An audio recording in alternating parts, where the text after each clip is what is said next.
L'influenceur Dylan Thierry trempe dans une nouvelle affaire de fausse cagnotte humanitaire.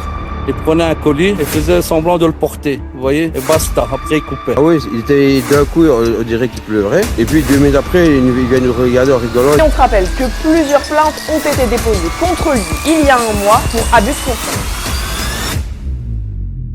Hey le gang, c'est Timon Karim et bienvenue sur ma chaîne pour une toute nouvelle vidéo. Aujourd'hui, c'est une vidéo que j'ai envie de faire depuis très longtemps et surtout que je me retiens de faire depuis longtemps. Je vais parler d'un problème qui ronge notre société depuis des années, qui n'arrête pas de s'empirer et qui arrive aujourd'hui à un point de rupture. Je vais vous parler des influenceurs et de leur escroquerie. Ça fait des années qu'on sait ce qu'ils font, mais là, ils sont arrivés à un tout autre niveau. Vous savez à quel point je déteste les escrocs, spécialement dans le feed game où ça représente quoi 90% des influenceurs. D'ailleurs, si c'est pas déjà le cas, allez me suivre sur mon Instagram et sur mon TikTok où je fais des formats de vidéos plus courts où justement je dénonce ces escrocs. Donc si vous êtes dans le fitness et vous voulez éviter les arnaques, apprendre de nouvelles choses et progresser, allez me suivre sur Insta. Et aujourd'hui, on va s'attaquer à plus large que juste les influenceurs fitness, mais aux influenceurs en général parce que je pense vraiment que c'est le top des escrocs en France. Avant toute chose, je vais préciser que cette vidéo ne constitue que mon opinion. Et si je vous dis que c'est seulement mon avis, c'est bien entendu parce que je veux éviter quelconque problème juridique, surtout vu ce qui va suivre. Pour commencer, vous savez quel est le fond de commerce de la plupart des influenceurs depuis des années. Dropshipping, revente d'objets 10 fois leur valeur, faire de la pub pour des sites qui ne livrent jamais leurs articles, faire de la pub pour des sites qui font de la contrefaçon en disant que c'est des vrais. Vous avez tous déjà vu les placements de produits pour les fameux AirPods chinois qui clignotent, ou carrément vendre des produits dangereux pour la santé. Bref,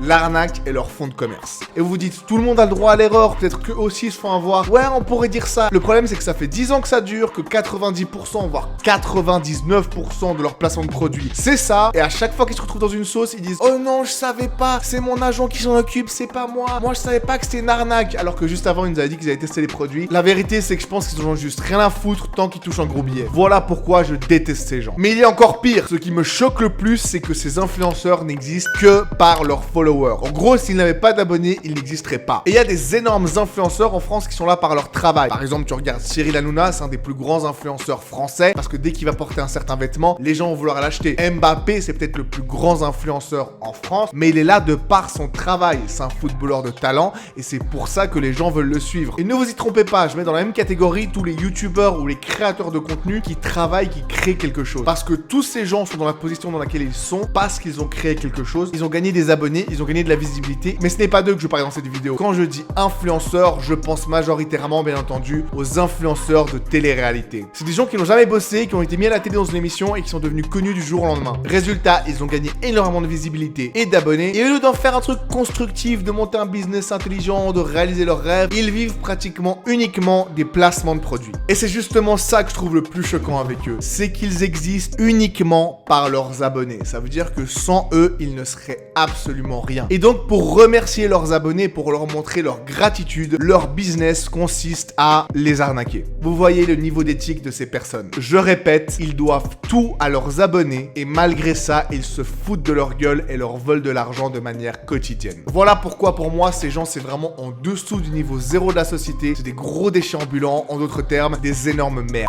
Oh putain, ça fait du bien. Oh, vous savez pas depuis combien de temps j'avais ça sur le cœur. Ah, ça fait du bien que ça sorte. Et vous voyez, je pensais qu'on pouvait pas faire pire, qu'on était vraiment au fond. Et ben récemment, il y a une nouvelle vague d'influenceurs escrocs qui débarquent, encore pire que tout ce qu'il y avait jusqu'à maintenant. Et j'en ai un parfait exemple, Dylan Thierry. Ce n'est pas le seul, mais je pense qu'il représente très bien cette nouvelle vague d'influenceurs et de nouvelles escroqueries. Vraiment les gens qui repoussent la honte et le manque d'éthique encore plus loin que c'était déjà. Et vu qu'il est encore en ce moment dans une énorme sauce à cause d'une escroquerie, je trouvais que le timing était juste parfait pour parler de lui. Si vous n'avez rien contre les influenceurs, attendez de voir la suite. À mon avis, ça a changé et si vous ne pouvez déjà pas les blairer, croyez-moi, ça va être encore pire dans 2 minutes. Je vais rapidement vous donner 3 exemples qui vous montreront bien à quel point l'être humain peut tomber bas. Exemple numéro 1, Dylan Thierry guérit le cancer. C'est en voyant cette story que je me suis vraiment rendu compte que des gens étaient irrécupérables et n'avaient aucune limite. J'ai toujours été persuadé que ces gens iraient jusqu'à empoisonner leurs abonnés pour se faire de l'argent. Et là, on en est vraiment pas loin. Dire un truc qui est une dinguerie,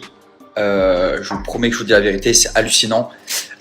Unicity, ils ont quelque chose qui guérit les cellules cancérigeuses. C'est-à-dire que si tu as des cellules cancérigeuses dans ton corps, ce produit-là les tue. Et en fait, c'est pas vendu en France ni en Europe parce que c'est interdit. Ils veulent pas. C'est beaucoup plus intéressant pour eux que vous ayez à l'hôpital et que vous payiez une blinde. Ça les intéresse pas de trouver des produits. C'est vrai, hein. T'as vu là, quand on était choqués là? Dylan Thierry vend un produit qui peut guérir le cancer. Rien que ça, vous avez bien entendu, guérir le cancer, une des maladies les plus mortelles sur Terre. Enfin, faire disparaître les cellules cancérigènes ou plutôt cancérigeuses. Il joue beaucoup sur le côté complotiste qui est de plus en plus présent dans notre société, surtout depuis le C19, en disant qu'il y a bien un remède contre le cancer, mais que celui-ci est caché parce que les hôpitaux veulent que nous soyons malades pour se faire de l'argent sur notre malheur. Et qui donc révèle cette information qui va changer la face du monde moderne? Elon Musk? Edward Snowden? Jésus? Non, Dylan Thierry, une salope de télé-réalité. Ouais, c'est lui qui détient le plus grand secret de la médecine moderne. Et il se sert d'un levier que les escrocs adorent, le désespoir. Imagine, ta mère se bat contre un cancer depuis des mois. Elle est à l'hôpital, en phase terminale, tu sais qu'elle va bientôt partir. Ça fait des mois que toi et ta famille vous battiez pour qu'elle survive. Vous mettez tout votre temps,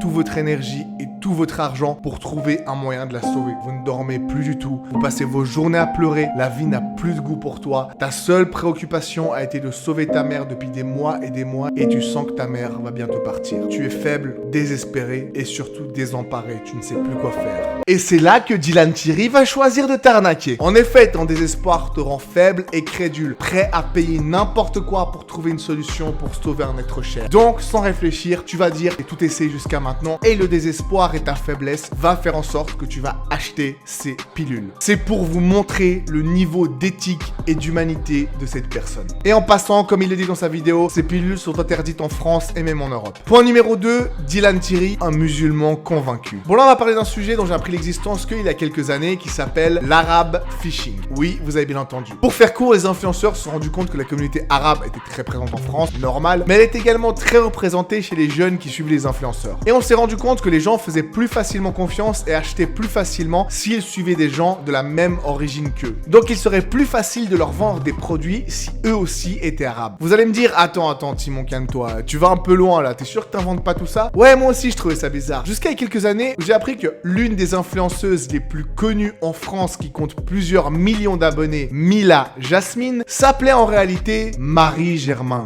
Oui, vous avez bien entendu. Et c'est la même chose pour sa sœur qui, contrairement à ce qu'elle prétend sur les réseaux sociaux, ne s'appelle pas Safia, mais s'appelle bien Gwendoline. C'est clair que c'est moins vendeur. Elles sont d'ailleurs accusées de pousser le vice encore plus loin, car comme on le sait, ces personnes font beaucoup de chirurgie esthétique, mais apparemment elles feraient de la chirurgie esthétique histoire de ressembler à une femme arabe. En gros, le but serait de ressembler à l'image fantaisiste de la belle princesse arabe. Mais assez parlé de nom et de physique, revenons à notre pote Dylan Thierry. Comment un mec bien babtou, bien blond aux yeux bleus, bien dégaine de suédois peut se faire passer pour un arabe? Compliqué pour lui. Du coup, il va passer une nouvelle étape dans son plan marketing et s'attaquer à la religion. Et donc depuis quelques années, il raconte à tout le monde qu'il s'est converti à l'islam. Il dit à qui veut l'entendre qu'il est musulman, qu'il vit et respecte les préceptes de l'islam, qu'il prie, qu'il fait le jeûne pendant Ramadan, enfin bref, que c'est un bon religieux. Et le pire, c'est qu'il fait autant d'efforts pour ses mensonges que pour ses pubs en story, c'est-à-dire pas beaucoup. Il se fait par exemple griller avec de l'alcool chez lui et il a dit « Non mais vous comprenez, ce n'est pas mon alcool, en fait à l'époque je vivais dans un hôtel et je faisais des fêtes et mes potes ils commandaient en secret de l'alcool à la réception, du coup après il y avait de l'alcool qui restait chez moi. » Ou encore il demande à un pote à lui de lui apprendre à prier alors qu'il racontait sur les réseaux que ça faisait des mois qu'il priait. Mais le pire, mais j'avoue qu'il m'a fait quand même bien rire personnellement, c'est qu'il justifie tout ça et qu'il prouve qu'il est musulman en disant tout simplement que c'est Dieu qui lui a donné ses abonnés. C'est Dieu qui donne. C'est Dieu qui donne et c'est Dieu qui reprend. Et moi, Dieu, il m'a donné parce que je suis un bon. Dieu, il m'a donné et Dieu, il m'a donné cette communauté-là parce qu'au fond, je suis un bon. Bah, en fait, c'est Dieu qui m'a donné cette communauté. C'est Dieu qui m'a fait en sorte que vous me suivez. Et enfin, point numéro 3, Dylan Thierry sauve la Turquie après les tremblements de terre. Passons maintenant au dernier point qui est un point d'actualité. Vous savez que malheureusement, il y a eu d'énormes séismes en Turquie et en Syrie qui ont fait énormément de dégâts et surtout, à ce jour, près de 40 000 morts. Toute la communauté internationale s'est mobilisée pour les aider. Les États comme les citoyens en essayant de leur envoyer des aides, des vêtements, des vivres et pour ceux qui le peuvent, même aller sur place pour aider les habitants. Et quand le monde a besoin d'un héros, on sait qu'il y a une personne sur qui on peut toujours compter. Dylan Thierry. En effet, Dylan s'est rendu en Turquie dans le seul but d'aider les victimes des tremblements de terre. Et absolument pas pour filmer des snaps dans le but de se donner une bonne image. Des vidéos où il serait en train de marcher à l'endroit où des milliers de personnes sont décédées avec un petit regard mélancolique et une musique triste dans le fond. Mais vous êtes tarés ou quoi? Quel genre de personne ferait ça? Je sais que c'est pas un bon gars, mais quand même les mecs. Même lui il va pas s'abaisser à ça.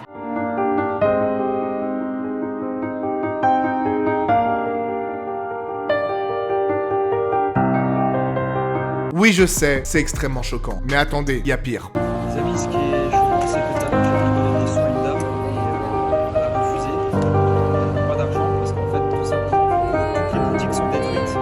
L'argent, elle peut rien en faire. Elle m'a demandé à manger à la place. Alors là, par contre, rien à redire. C'est vraiment gentil à lui de vouloir aider les gens avec son argent. Le truc, c'est qu'en fait, à trop t'afficher, tu commences à énerver les gens et ceux qui étaient là-bas avec toi commencent à parler et à balancer. On l'avait vécu quelques jours avant, qu'on avait fait notre tour de colis, qu'on veut distribuer un peu à tout le monde. En revenant, on voit des vieilles personnes. On s'arrête pour demander si on peut les aider. Ils nous demandent à manger, mais on n'avait plus rien comme colis. On était tellement mal à l'aise qu'on a dit, on a des sous, voilà, je peux te donner des sous. Mais elle a dit, non, je n'ai pas besoin de votre argent parce que je ne sais rien faire avec l'argent. Et on lui raconte l'histoire. Et après, choqué, nous on entend qu'il raconte comme si c'était lui qui l'avait fait. Et ouais, apparemment, non seulement ils veulent l'argent de ses abonnés, mais ils veulent même les histoires maintenant. Mais c'est pas tout, on va de pire en pire. Écoutez ça. Eh ben voilà, c'est pour l'aide humanitaire, etc. Il disait même à un moment donné, il disait ouais, je vais vous aider financièrement. Il est venu, il a fait ses vidéos et il a fait aucun don. Quand on arrivait pour des aides humanitaires quelque part, il n'y a personne qui devait l'approcher et il devait se faire filmer tout seul. Il prenait un colis et faisait semblant de le porter. Et basta, après il coupait. C'est la vidéo où on le voit décharger des cartons, où il s'est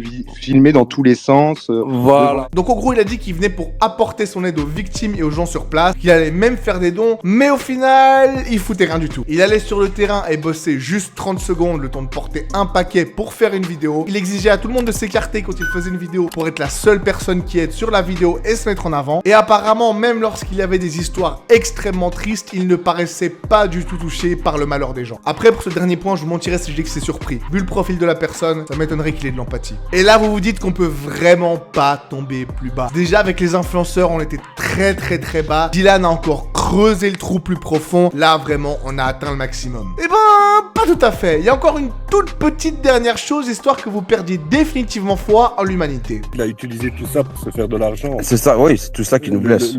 C'est ça, il a sorti un système de dons qu'on a vu. Il a rien fait ici, il a pas donné €1 ce mec. Donc apparemment, Dylan Thierry aurait mis en place une cagnotte pour faire des dons, histoire d'aider les victimes en Turquie. Sauf que l'argent n'est jamais arrivé. Problème administratif? C'est lui qui s'est fait avoir? Ou quelqu'un a usurpé son identité comme il le prétend? On pourrait lui laisser le bénéfice du doute. Sauf que selon Melty, il n'est pas à son coup d'essai. Que le lien de la cagnotte l'aurait bien été envoyé. Et surtout, ce n'est pas la première fois que l'influenceur est impliqué dans une histoire d'arnaque de cagnotte humanitaire. Lors de ses voyages au Mali, au Sénégal et à Madagascar, Dylan était déjà pointé du doigt pour ces mêmes histoires. Et on te rappelle que plusieurs plaintes ont été déposées contre lui il y a un mois pour abus de confiance. Donc pour résumer, on a un mec qui est connu uniquement grâce à la télé-réalité, qui n'existe que par ses abonnés et qui vit en arnaquant ses mêmes abonnés, qui en plus de ses placements de produits pourris habituels se sert du désespoir et de la tristesse des gens pour leur vendre des pilules qui guérissent le cancer, qui se sert de la religion comme un atout marketing, qui fait de fausses vidéos dans des endroits où des drames humains ont eu lieu pour passer pour un sauveur, et pour finir qui aurait mis en avant plusieurs fois de fausses cagnottes qui soi-disant avaient un but humanitaire pour que l'argent finisse au final à sponsoriser son train de vie de millionnaire à Dubaï. J'espère que si vous aviez encore des doutes, vous savez maintenant qui sont réellement ces influenceurs et pourquoi il ne faut absolument pas leur donner de force. Mais encore une fois, tout ceci n'est que mon opinion. Si vous avez aimé la vidéo, n'hésitez pas à vous abonner pour soutenir mon travail, le commentaire, le like pour donner de la force à la vidéo. Vous pouvez aussi me retrouver sur Instagram, TikTok, Twitter, tous les liens sont dans la description. Et si vous cherchez le meilleur coaching sportif et nutritionnel possible, mon site c'est le premier dans la description, n'hésitez pas à me contacter. C'était Timon Karim et je vous dis à tout bientôt sur ma chaîne pour une nouvelle vidéo. Ciao!